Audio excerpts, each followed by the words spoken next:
Each group is different. A true leader always knows what they need. Some people want it to happen, some wish it would happen, and others make it happen. Hello, friends. We are somewhere in the mid of a journey on the series called Leadership Talks.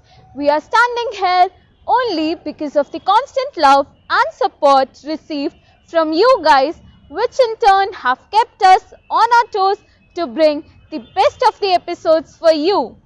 This shall remain useful from your career point of view as they are entertaining to watch also. So friends, here we are with the fourth episode of our series on Leadership Talks, where we shall be asking some useful and tricky questions from our guest of honor today. So, without wasting any time, let's quickly move in and welcome him.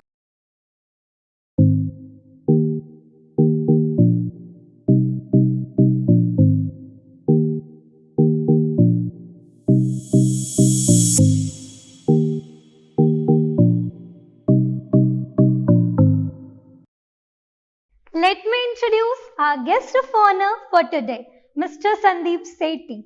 He is a BE from Delhi College of Engineering, which is now DTU. He started his career with HCL Limited in 1989 as a design engineer in their microcomputer division and then switched to Center of Development of Telematics, that is CDOT, in 1990. He then joined ST Microelectronics, a multinational company engaged in the business of design, development, production of integrated circuits in 1991, where he has been working till date. He also worked in Singapore Design Center for 6 months before moving to France for on-the-job training, where he got a chance to work in the field of IC design and technology, which was a niche area in India at that time. He came back to India with a small team of engineers to the STS Indian Design Center, launched in 1993 with a goal to expand it. Was given a task to set up a team to develop digital logic libraries. As a project lead, the activity and the team grew from 3 to 20 people in few years, after which it was tasked with setting up biolibrary development activity in 1999. The team and the activity grew up to 70 people in a matter of less than 6 years as he grew his experience and knowledge of managing a large design team and operations. In 2006, he moved to a transversal role within the organization as a group manager with the key responsibilities of coordinating between various IP development teams, technology development, program management, and customer support. In 2015, he took charge of quality and has been working to improve the development, validation and qualification processes. Additionally, he is responsible for the internal and external quality audits for his organization. The scope of transversal roles shall require both the online and face-to-face meetings and consequent travel whenever required. So now, taking you guys to the venue where our anchor Ritika is waiting impatiently to start the interaction with Sandeep sir. Accountability is not only what we do, but also what we don't do for which we are accountable. In ethics and governance, accountability is answerability, blameworthiness, liability, and expectation of account giving. Thus, it is an obligation to explain, justify, and take responsibility of one's action. So, to throw some more light on this concept, let's quickly welcome our today's guest of honor, Mr. Sandeep Sethi, Senior Group Manager, ST Microelectronics Private Limited. Good morning, sir. Good morning, Ritika. How are you, sir? I am very fine. So, shall we start with the session, sir? Yeah, let's go. Okay, sir. So, the first question of the day is, what suggestion cum advice would you give to any fresher when he or she is joining the first job? What things they should keep in mind while joining? Very well, Ritika. This is a very relevant question for freshers who are stepping into a professional environment directly from academic life because they are going to experience changes, especially in terms of rules, culture, and expectations. Now, each company has its own way of working, the performance recognition, and rules which are interwoven into its culture. So, be ready to experience change and adapt to it with respect to your academic life. There are a few advice which I would like to give to the freshers. First of all, be inquisitive. Take initiative to speak to your peers and seniors. Ask questions to understand. Then communicate with your supervisor, coach, or a mentor in case there are any issues. Each company these days is also having an orientation and onboarding program. So attend that program seriously because several companies are looking into what people are doing in the orientation program and they use that information to assign tasks to people in the future in the company. Be aware that you have been hired in an organization to perform specific tasks. So be curious to understand what is expected out of you and how this work is going to be accomplished in the organization. In case you are working in teams, make sure that you understand all the team members and their skills and competencies. This will help you in case you require any help in the future in your projects. And finally, I would advise you that focus on your work, increase your skills and competencies, and be ready to take the leap in next level of responsibilities in the organization. Indeed, sir.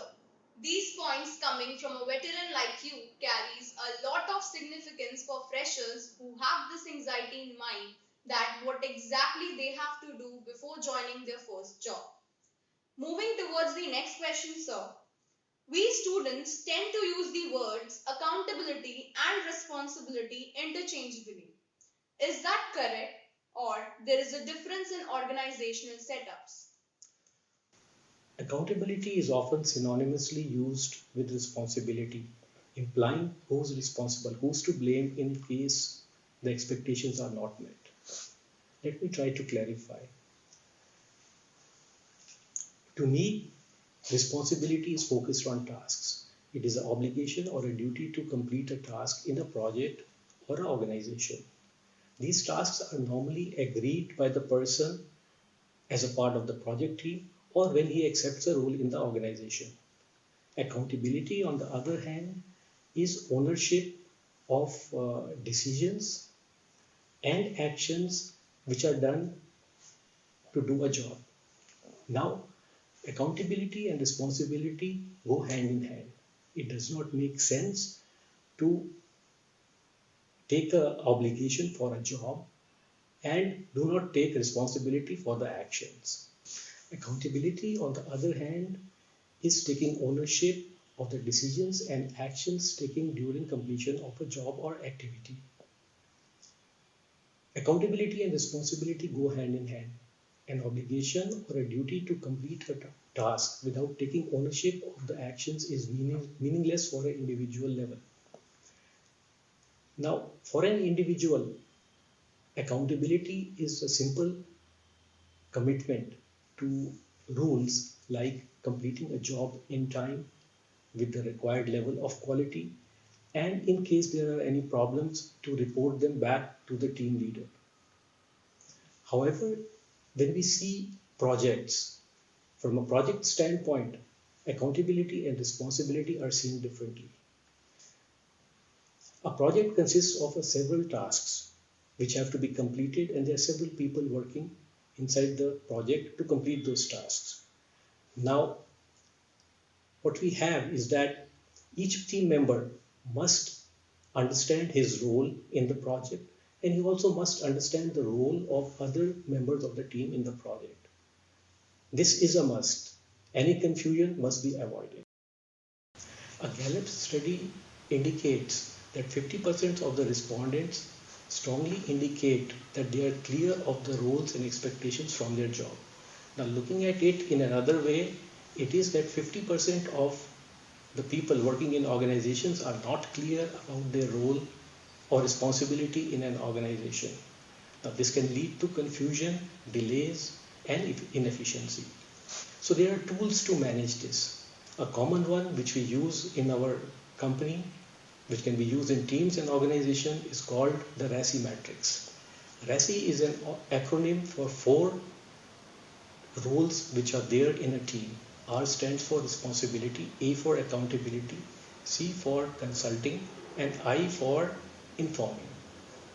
Now, in a project, if we make a RACI matrix for all the activities, it is clear what role is there for which person, and the project runs effectively. Now, it is very easy to construct a RACI matrix. What you have to do is to write down the sequence of activities which have to be done in a project to complete it successfully as rows. In columns, you write down the name of the team members or the stakeholders. Now then, thirdly, what you do is you take each activity, and for each activity define who is responsible. Responsible means the person who will do the job.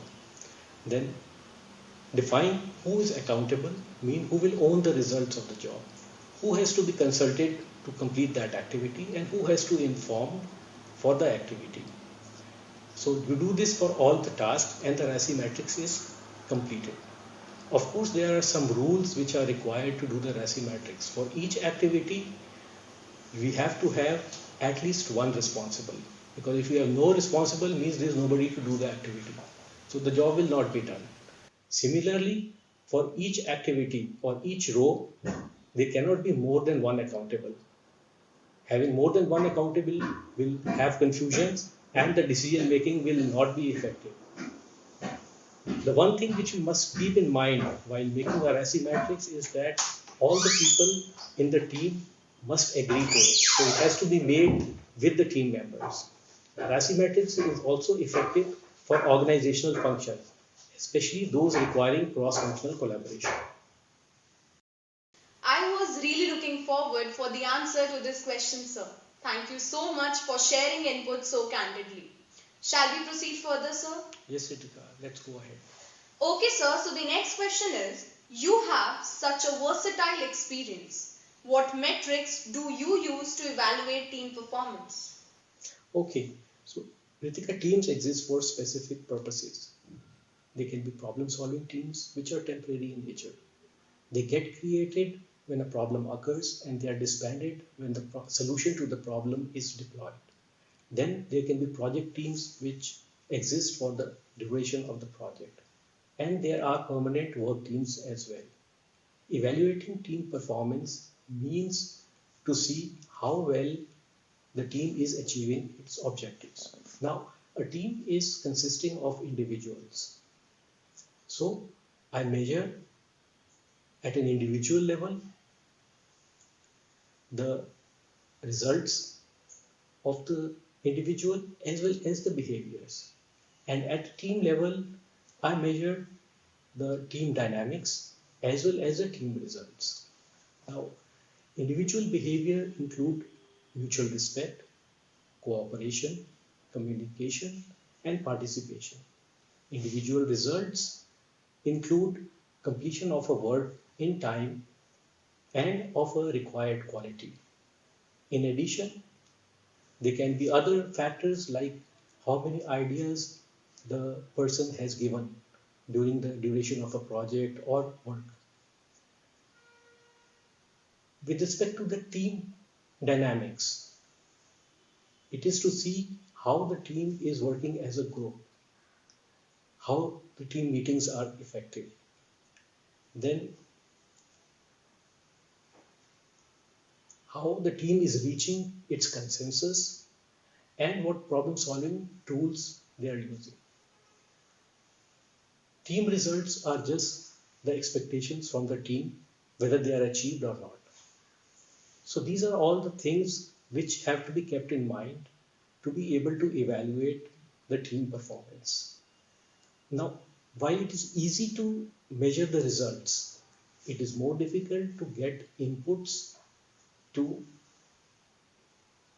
make a judgment on the behaviors. I will take some time to share how I do this. What I do is that I define the outcomes which are required from a team and define shared objectives. These are measurable objectives. These I include in individual objectives. Then I explain to the team members that mutual respect, cooperation, and support are key to achieve the outcomes to the team, and they are stakeholders to that. This makes them accountable to each other. For all the team members, I ensure that they get a good training and orientation to work collectively as a team. In addition, I conduct a 360-degree review where each team member not only evaluates his own performance but gives feedback on the performance of the team and other members of the team. These give me a good feedback on how the team dynamics are working. It is important to note that team performance depends heavily on the way the objectives are defined. Let me explain to you with the help of an example which I came across during a training program in ST Microelectronics a couple of years ago. It is a story called The Fable of the Beekeeper and Their Bees. So there is an organization where there are two beekeepers and each has been assigned one hive each. So with the same number of worker bees. They have been asked that they have to produce honey from their hives, and their performance will be measured in terms of how much honey their hive produces.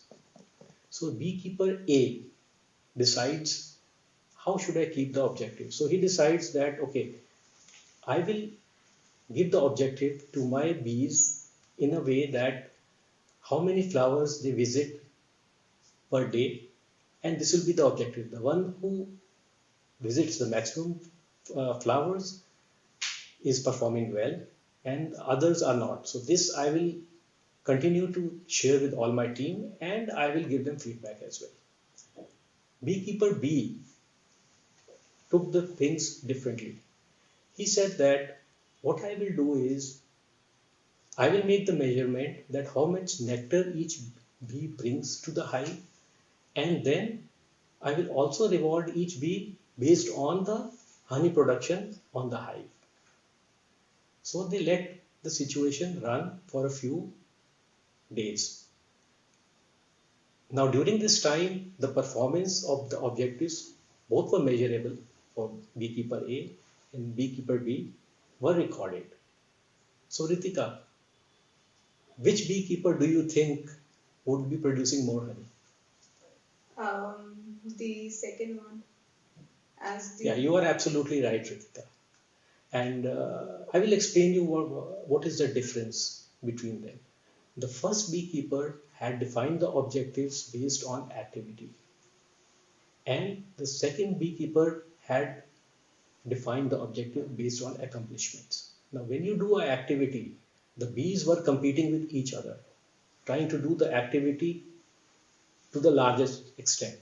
They were also not telling the other bees where the flowers are. Now, in trying to compete, they were also carrying less nectar to the hive because they wanted to visit as many flowers as possible. On the second beekeeper, the things were different.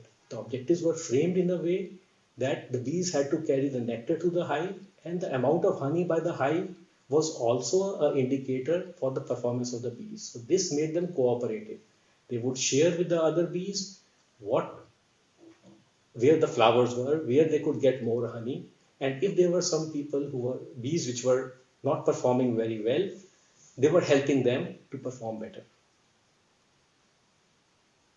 So this is what I want to impress, that in a team performance, it is not only the individual objectives, but the outcome of the team is also an important objective to take into account. We must focus when we define objectives to focus on accomplishments rather than activities. Thank you, sir, for sharing inputs, as we also in academics focus a lot on the importance of teamwork. As it is rightly said, no resource is more powerful in an organization than a high performance team. What individuals cannot achieve on their own can be achieved by a high performance team. Moving towards the next question, sir. Do ethics play an important role in accountability? If yes, can ethics be taught in the classrooms? Ethics and accountability go hand in hand. Organizations hold individuals responsible for deviation in ethical behavior. Ethics are nothing but moral principles. These are things and stuff which we learn as kids. However, the individual behavior is shaped more by the environment and culture in which he grows up, where the line between what is acceptable and not acceptable is drawn. The culture may be family, social, or organizational. A list of ethical or moral principles will not affect team behaviors if the action in the organization is to condone or ignore deviations. For example, in ST Microelectronics, we have a code of conduct, which is the top level reference for guiding behaviors, actions, and activities in the organization. It is publicly stated in our website and is applicable and mandatory for all people who are doing business on behalf of the company. It includes the top executives, managers, employees, and even business partners. Any deviation from ethical behavior is a serious concern for the organization. So much so that our organization has a 24 by 7 helpline in several languages where everybody is encouraged to report any deviations with respect to the code of conduct the company is standing for. Finally, to answer your question, Ritika, we can make people aware of ethics in a classroom. Finally, it is, in the organization or in the culture where they are, how those ethics or principles are tolerated or not will shape the behavior of the person. I hope, Ritika, I have answered your question. Yes, sir, your answer throws light that ethics play an important role in accountability. As we can make people aware, but it's up to the individuals how he or she take it.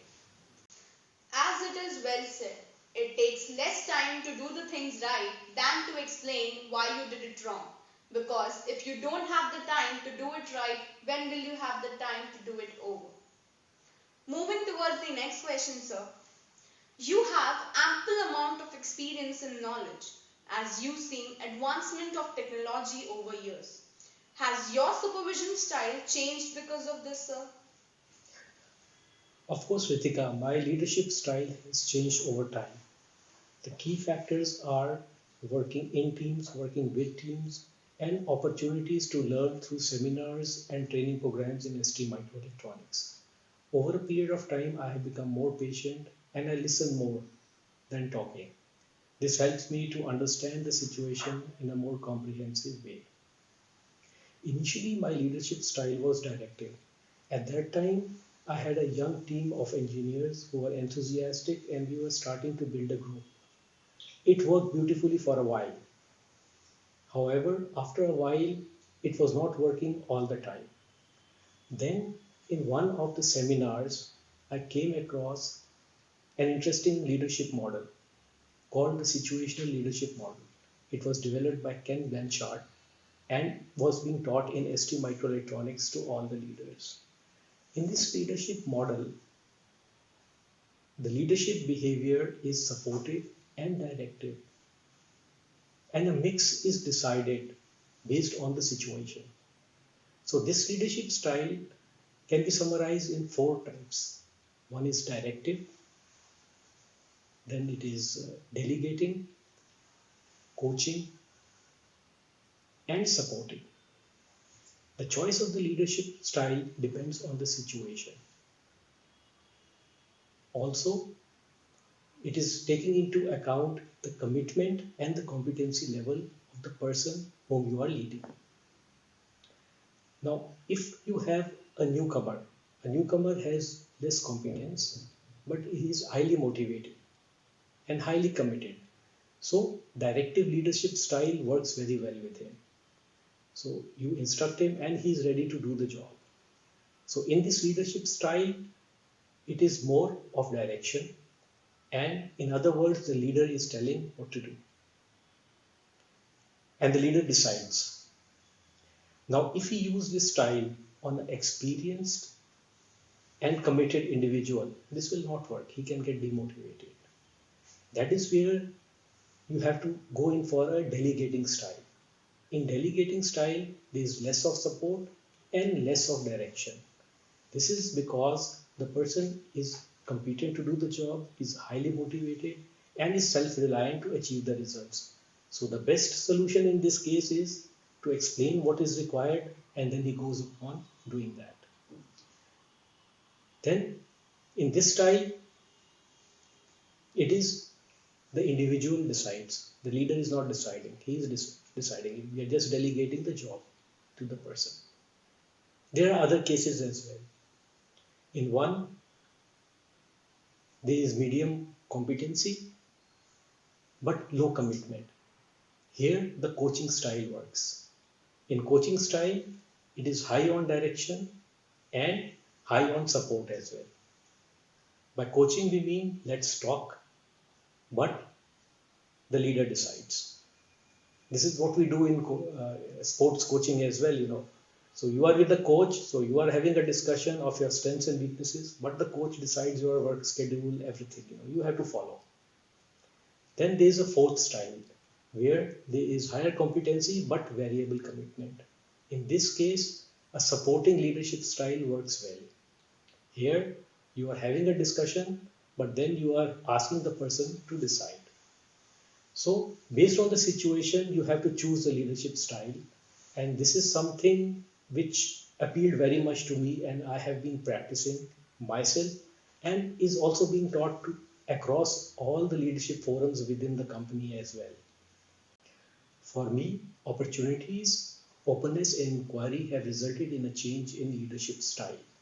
The advancement of technology has provided the means to explore and learn. That was interesting, sir. True leaders always know how to change their leadership style depending on the situations and resources they have in hand. Moving further to the next question, there must be some time when a project or assignment in hand did not go as planned. How you have approached the situation and what decision or measures were taken. I would explain a generic process how to handle such a situation. In such a case, firstly, I will try to understand the situation and cause of deviation and take the problem heads on. The first thing I will do in case I am leading the project is to call the meeting of the team. However, if I am not the leader, I will encourage the project leader to do the same. In the team meeting, we will try to understand the impacts in terms of timelines or delivery, and then build together a mitigation plan and a recovery plan.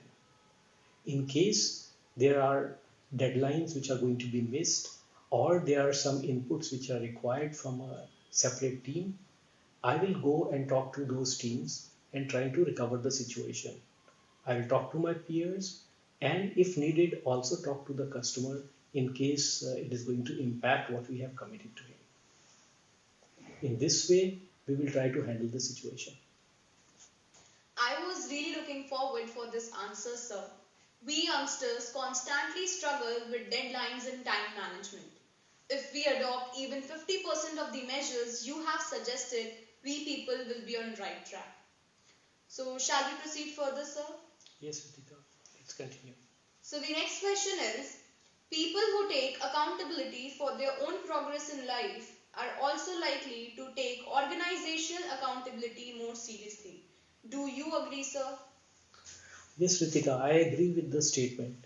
People who are taking accountability for their own progress means that they are owning the results in their own path of progress. They have evolved themselves to a point where they are not blaming external factors or making excuses of their situation in life. They take initiative and work to change the situation in the direction in which they want to proceed. Such people are very rare, and an organization needs such people to take up more and more responsibility. However, organizations have to be careful to first of all find such people and nurture them so that they can take more responsibility and accountability and reach to higher levels in the hierarchy of the organization. There is a serious dearth of people for taking accountability for their roles. It is high time now for people to start taking individual accountability as well as organizational accountability for everyone's overall progress. Moving towards the next question, sir. While working on a team project, you suddenly notice that some of your co workers are falling behind. What would you do to help them to meet the deadline? Okay, so first of all, I will connect to them to understand the cause of the problem. It may be a lack of skills or competence. It may be, a lot of workload for that person in several projects. It may be stress or it may be personal issues as well. I will offer him my suggestions and ask him to speak to his supervisor. In case the problem is in the area of my competency, I will offer guidance. I will also go an extra mile, and if my project time permits, I may take up a couple of tasks to accelerate the project as well. So this way I will tackle the situation and help my coworker. It is rightly said, sir. The best leaders have high consideration factor. They really care about people and they know that organizational progress can happen only if their resources are handled wisely. Moving towards the next question, sir. How would you deal with a demanding stakeholder who keeps on changing requirements about a specific project you are working on? Changes are normal practice in project management, and we have change management processes to deal with them. In such a case, I would evaluate the change. Now, if the change has no impact on the project schedule and cost, I would accept the change. Changes having impact on the schedule and cost will have to be escalated to my management and the client to find an acceptable solution. In normal course of action, there is a threshold. So if the cost is within the threshold, the changes are accepted. However, if the cost has a major impact and it's also a change in the delivery schedule, the client also has to be notified and the agreement has to be reached in terms of commitments. I will also see that if from one client, if there are several changes coming, I will try to contact the client to find out the reason of the changes, also inform my management and try to find out the reason and reduce the number of changes. However, clients always want a partner they can rely on, and we exist as a supplier because of our clients. So we have to find a solution which is beneficial to both of us. Thanks is a small word for your kind gesture to be here with us today as our guest of honor for episode 4. Despite your busy schedule and sharing your valuable thoughts, come answering all questions satisfactorily, which we asked you on behalf of our young audience listening to you. I once again thank you on behalf of Internware, internship cell of IITM Janakpuri, to be here with us for the show. Our team really appreciates the time you took out to guide us. It was a memorable experience, sir. Wishing you good luck and we trust you always stay safe. Thank you, Ritika. It has been a pleasure for me to be here and share my thoughts with you. I really appreciate the initiative of the faculty and students of IITM to organize these leadership talks and connect what we learn in the academic with what industry is expecting. I am really impressed by the level of professionalism shown by the students and faculty to organize these sessions, starting from the preparation to the final execution. I wish you all the best for your future, and it has been an honor for me to be here today. Thank you very much. Thank you so much, sir. It means a lot.